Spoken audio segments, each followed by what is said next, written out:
Hello and welcome to all. I am Satyendra Pratap Maurya. अभी कल के वीडियो में हमने आपका फोर्थ चैप्टर स्टार्ट किया, plant kingdom Animalia, animal kingdom से स्टार्ट किया। उसमें हमने कल के वीडियो में देखा था बेसिक कैरेक्टर क्या हैं, बेसिक फीचर्स क्या हैं एनिमल के, lack of cell wall, heterotrophic nutrition, holozoic types का न्यूट्रिशन, ये सारी चीज़ें, लोकोमोशन होगा, ये सारी चीज़ें देखी थी। अब हमने उसमें अब नेक्स्ट उसी का पार्ट लेते हैं, बेसिक्स ऑफ क्लासिफिकेशन। अब इसमें हम लोग कौन कौन से बेसिक्स अगर देखें कि कैसे कैसे क्लासिफाई किया जा सकता है एनिमल को, तो आज से हम लोग स्टेप वाइज धीरे धीरे एक एक वीडियो में ऐसे देखते आएंगे कि कौन कौन सा, जैसे यहाँ पर हमने लिया है लेवल ऑफ ऑर्गेनाइजेशन, कौन से ऑर्गेनाइजेशन के बेस पर उन्हें क्लासीफाई किया गया है। तो सबसे पहले मैं देखते हैं पॉइंट क्या है। In spite of differences in structure and form of different animals, there are fundamental features common to various individuals in relation to the arrangement of the cell. बहुत सारे डिफरेंसेस होते हैं जो कोई भी ऑर्गेनिज्म है, चाहे उनके स्ट्रक्चर की हम बात करें या हम उनके फंडामेंटल फीचर्स की बात करें, हर या उनके स्वरूप की बात करें या उनके संरचना की बात करें, हर ऑर्गेनिज्म एक दूसरे से डिफर होता है। जैसे किन किन संबंधों पे अगर हम बात करें, किसी ऑर्गेनिज्म को हम कैसे कैसे अलग कर सकते हैं, तो सबसे पहले बात की गई है इसमें अरेंजमेंट ऑफ सेल्स, सेल का अरेंजमेंट कैसा है वो। दूसरा है बॉडी सिमेट्री, यानी सिमेट्री मतलब बॉडी का प्लेन क्या है, बाइलेटरल सिमेट्री है या रेडियल सिमेट्री, यानी कैसे उसे डिवाइड किया जा सकता है, उसे टू इक्वल हाफ्स में डिवाइड किया जा सकता है या नहीं किया जा सकता है। नेचर ऑफ सीलोम, सीलोम मतलब होता है बॉडी कैविटी, बॉडी के इनसाइड बॉडी कैसी कैविटी पाई जा रही है, क्या कैविटी है या कैविटी नहीं है, या कैविटी है लेकिन उसमें कुछ फ्लूइड भरा हुआ है या कुछ टिश्यूज भरा हुआ है, जिसे हम लोग स्यूडोसील कहते हैं। तो इस बेस पर हम लोग डिवाइड करेंगे।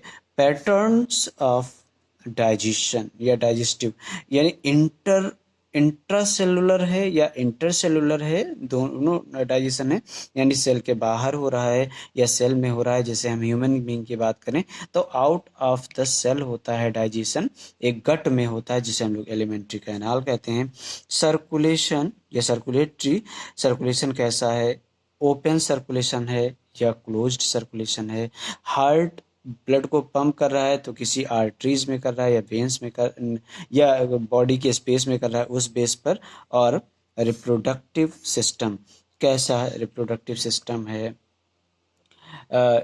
यूनिसेक्सुअल है, बाईसेक्सुअल हैं, या हम बात करें सेक्सुअल शो करते हैं या सेक्सुअल शो करते हैं, यानी कई बहुत सारे बेसेस हैं, बहुत सारे आधार हैं जिनके बेस पर हम जितने भी एनिमल हैं उनको हम अलग अलग कैटेगराइज कर सकते हैं, अलग अलग स्टडी कर सकते हैं अलग अलग पॉइंट के अकॉर्डिंग। आज का जो पॉइंट है आपका, वो आज का मैंने हेडिंग लिया है लेवल ऑफ ऑर्गेनाइजेशन।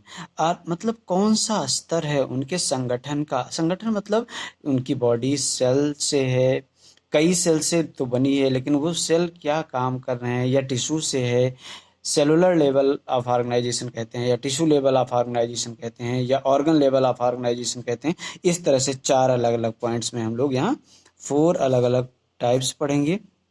वो कौन कौन से 4 टाइप्स के होंगे उनकी अगर हम बात करें तो सबसे पहले मैंने लिया है सेलुलर लेवल ऑफ ऑर्गेनाइजेशन। सीधा सीधा मैंने एग्जांपल ही रखा है। सबसे पहले स्पंजेज, और इन्हीं स्पंजेज को हम लोग नाम दे देते हैं पोरीफेरा क्लास, फाइलम में रखा गया है पोरीफेरा। हम लोग पढ़ेंगे एक एक फाइलम को। In the in sponges poriferans, the cells are arranged as a loose cell aggregation, यानी यहाँ पर है तो मल्टी सेलर ऑर्गेनिज्म, लेकिन सेल बहुत ही लूजली अरेंज्ड होते हैं। स्पंज की बात की जा रही है जो कि मोस्टली मैराइन हैबिटेट के होते हैं, यानी साल्टी वाटर में ज़्यादा पाए जाते हैं, लूजली अरेंज्ड होते हैं। दैट इज दे एग्जिबिट यानी क्या शो करते हैं, क्या दिखाते हैं, सेलुलर लेवल ऑफ ऑर्गेनाइजेशन। यहाँ पर आपको ये ध्यान रखना है कि बहुत सारे सेल्स आपस में हैं, इकट्ठा तो हैं, लेकिन वहाँ पर हर एक सेल अलग अलग फंक्शन शो कर रहा है, जिसे हम लोग कह देते हैं लेबर ऑफ डिवीजन या डिवीजन ऑफ लेबर शो करता है।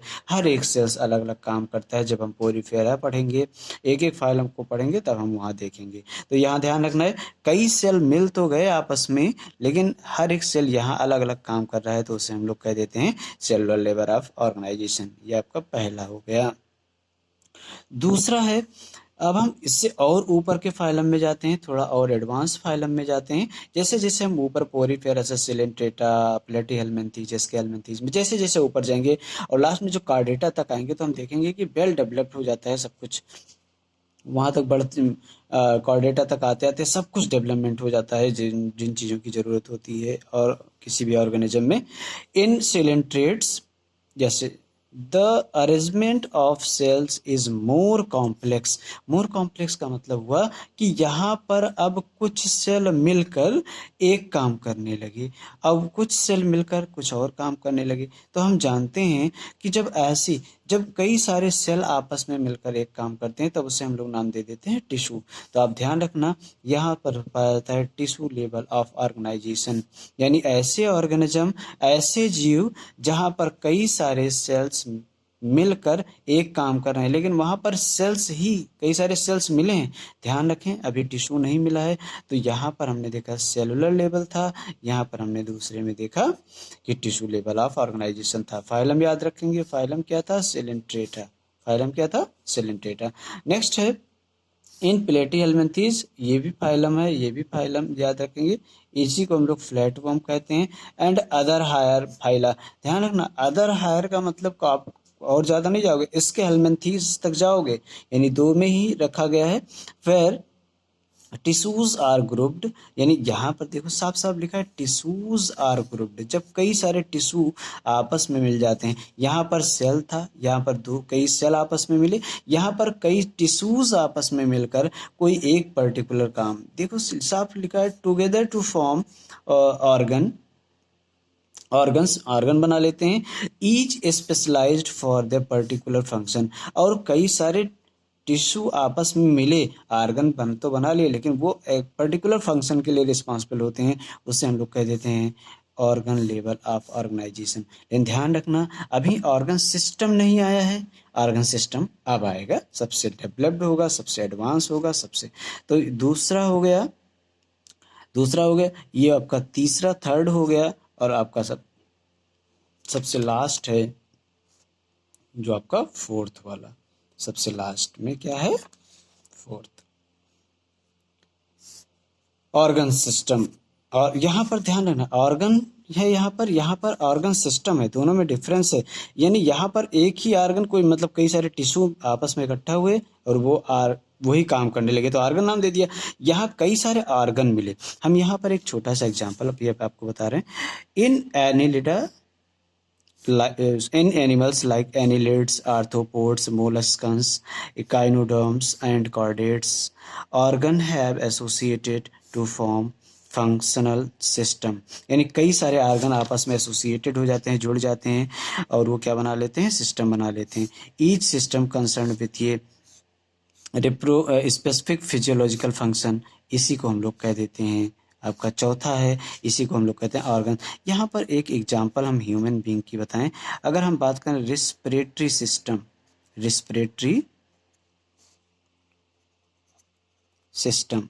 यहाँ पर मैंने सिस्टम लिखा, तो अब सिस्टम है तो इसका मतलब क्या क्या हो सकता है? तो ध्यान रखना, यहाँ पर अगर आप देखोगे तो इस सिस्टम में एक ऑर्गन की बात करें, नोज भी एक ऑर्गन है, नेजल पैसेज,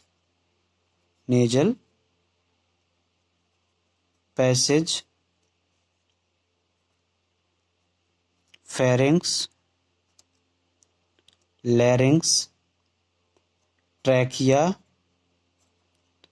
ट्रैक्यूल्स और लंग्स। इस तरह अगर हम देखें तो बहुत सारे ऑर्गन मिलकर फिर एक सिस्टम बनाते हैं, यानी वो एक ही काम क्या है? सांस लेना, रिस्पिरेशन करना। तो इस तरह से हमने आज ये जाना कि लेवल ऑफ ऑर्गेनाइजेशन क्या होता है। आज के लिए फ़िलहाल इतना ही, मिलते हैं नेक्स्ट वीडियो में। तब तक आप स्वस्थ रहें, मस्त रहें, एंजॉय करें वीडियो को। और कोई भी अगर प्रॉब्लम होती है तो एक बार या एक आध बार ज़रूर बताएं व्हाट्सएप के माध्यम से, या किसी भी जरिए, कई सारे माध्यम है बताने का कष्ट करें। Thanks for watching the video. जय हिंद।